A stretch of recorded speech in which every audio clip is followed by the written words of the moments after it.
Olá, meu nome é Naira Girardi Merlo, sou estudante de licenciatura de Artes Visuais no Polo de Bento Gonçalves, Universidade da Uninter, sou estudante EAD e meu RU é 2823049.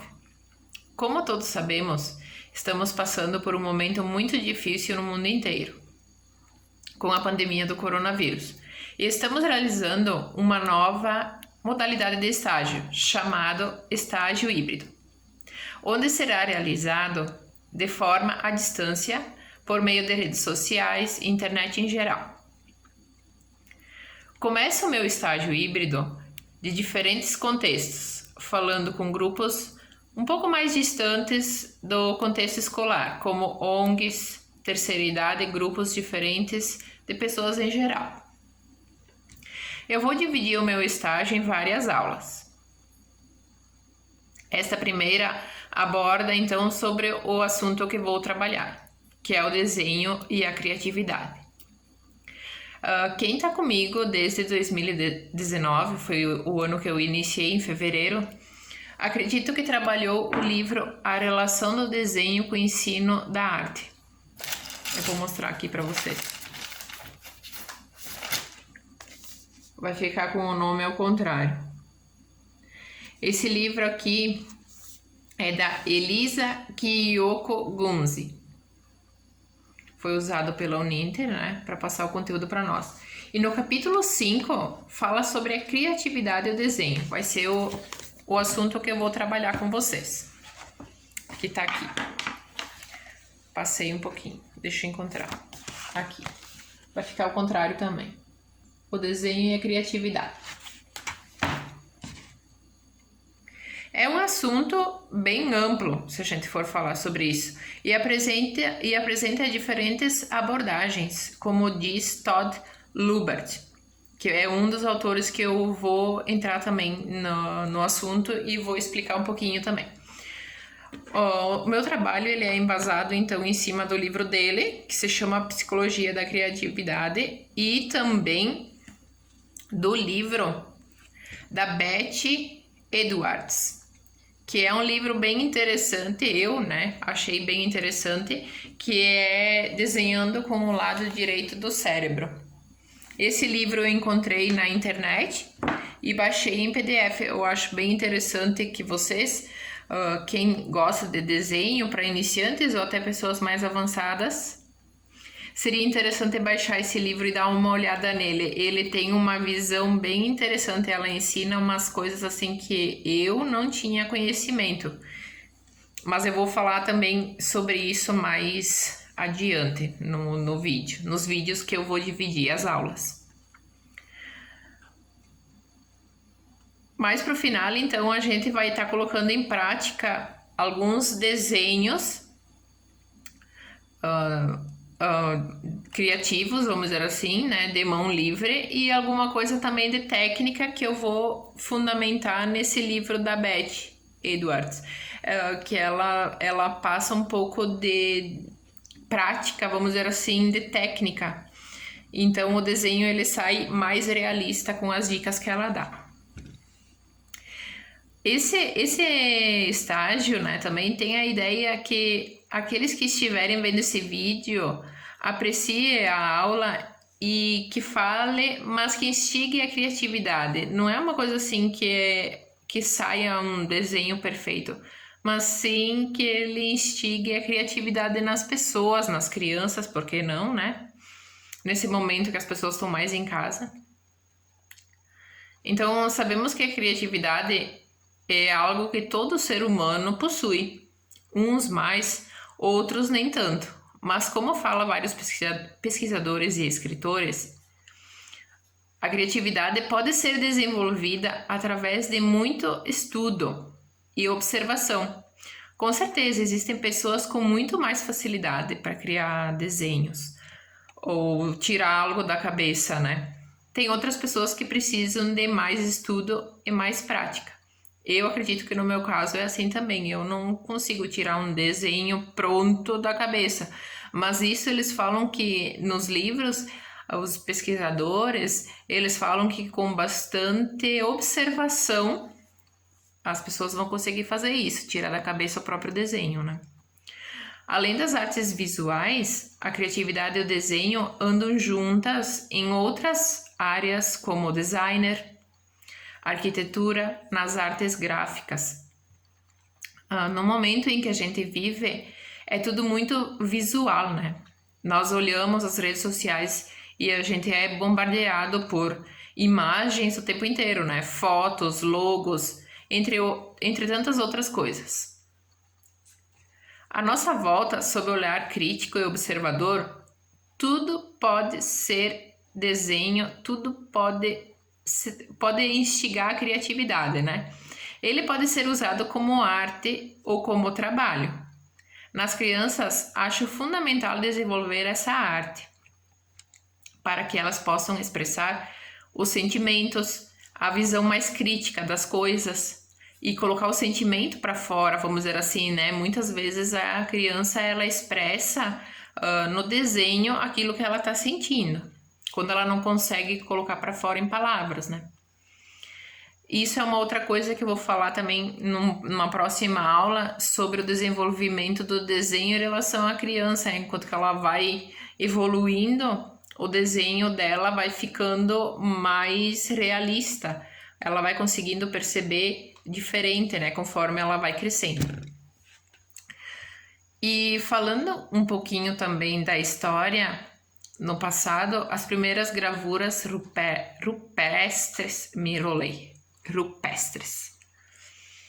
É um registro de criatividade, talvez ou de coincidência, pois eles perceberam que podiam gravar nas paredes suas mãos e com o empenho de alguém mais observador, foi desenhando, ou melhor, pintando o dia a dia daquele povo.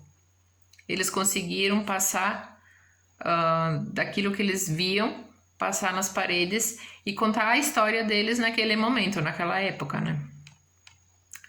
No livro do Todd Lubert, do livro da Psicologia da Criatividade, ele fala um pouco dos conceitos de criatividade na Grécia Antiga. Ele fala que Platão dizia que um poeta não pode criar sem que a musa lhe inspire e deseje. Interessante, né? Já Beethoven explicava que quando compunha estava sob influência de um espírito que lhe ditava a música.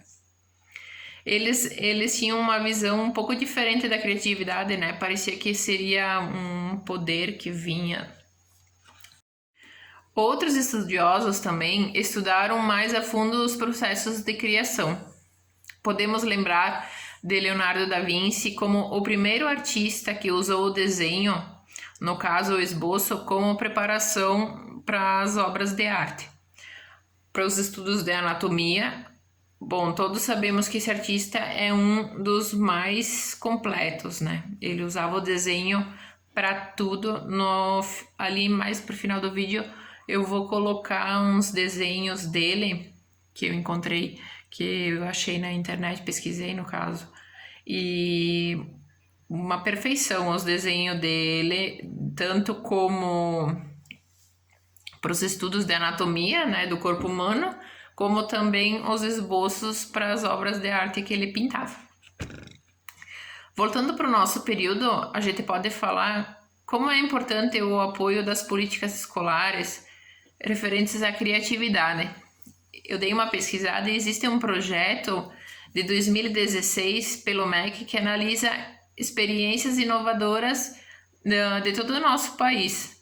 Sabemos que também que eu, como futura professora, tenho que ter criatividade para fazer da minha aula prazerosa, né? Nos dias atuais, as crianças, elas estão desde bem pequenas com celulares nas mãos e elas se cansam rápido com tudo, né? Uma aula divertida que faça o aluno parar para interagir, eu acredito ser bem importante. Então, uma aula inovadora é uma aula que tem criatividade, né? Eu acho que essa é a chave de tudo. Nas aulas de arte, a teoria ela é muito importante para conhecer a história, né? Mas com certeza a prática ela é muito mais interessante e muito mais divertida. tanto para adultos quanto para crianças. Quem é que não lembra, né, das aulas de arte? Eu que já tenho mais de 30, né? 30 anos. Quando eu tinha uma aula de arte mais dinâmica, era felicidade total. Eu tenho que agradecer muito a minha professora de artes do ensino médio, pois ela era muito criativa. As aulas dela tinha bastante desenho, pintura, observação. Eu tenho desenhos guardados até hoje e eu bati umas fotos e vou mostrar para vocês. É uns desenhos já de uns belos anos atrás. E vou falar um pouquinho então sobre esses desenhos aí. Bom, então eu vou mostrar para vocês ali um pouquinho dos desenhos que eu fiz há muito tempo atrás. Tem o desenho de um cachorro. Naquele tempo que eu estudava, a gente não tinha disponibilidade de muitos materiais. Eu lembro que esse desenho ali foi feito apenas com uma folha A4 e lápis 6B. Mas a gente não tinha muito de técnica, né? A gente pegava uma foto, por exemplo, de uma revista e tentava fazer o desenho ali no papel, né? O mais realista possível. Já esse desenho que eu fiz em 2001, nossa, faz muito tempo. De uma mulher, de um rosto, né? Esse desenho eu lembro da revista que eu peguei. Eu lembro que eu passei uma tarde inteira olhando e desenhando e tentando e fazendo, acertando, errando. Foi bem complicado. E a gente não tinha muito essa perspectiva que o desenho tem ali das medidas do rosto, né? Então era só mesmo observação para fazer esse tipo de desenho. Ali tem então um de sapato, esse das cerejas, e tem também um desenho de monstro. Eu lembro que teve uma época que era o que eu mais gostava de desenhar, era monstros e cavaleiros e coisas assim, mas esses aí eu já não tenho mais, esses desenhos.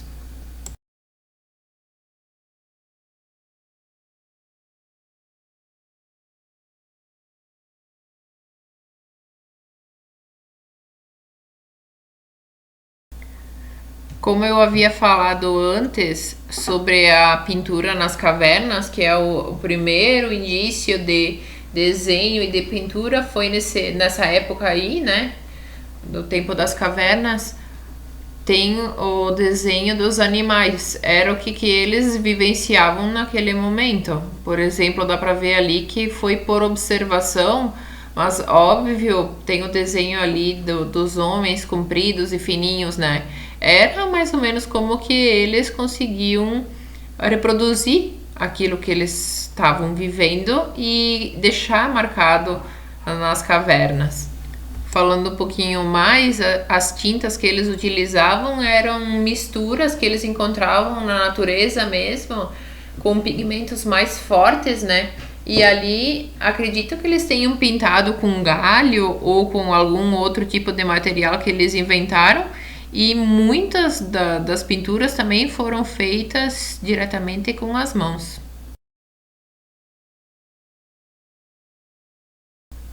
Entrando um pouquinho nessa parte dos desenhos e dos esboços que Leonardo da Vinci fazia, ali tem a foto que eu tirei da internet que mostra a anatomia, né, os estudos de anatomia que ele fazia. E dá pra ver quão realista é os desenhos que ele desenhava nas anotações. Tem ali várias coisas, eu achei muito interessante também um que tem sobre o feto e o útero. Achei ele um desenho espetacular, de perfeição. Como a gente pode perceber, o desenho ele pode ser utilizado como um hobby, desenhos bem livres, uma maneira de expressar sentimentos, emoções, uma forma de passar tempo ou até como trabalho, né?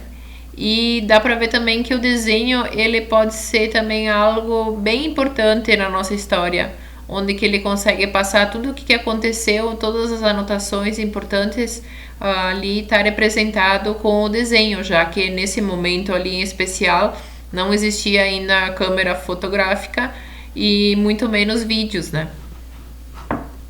Bom, espero que vocês tenham gostado do vídeo. Quem quiser o PDF do livro pode me chamar, deixar um comentário que eu mando. E quem estiver junto comigo nessas aulas do estágio híbrido, seja muito bem-vindo e vamos lá!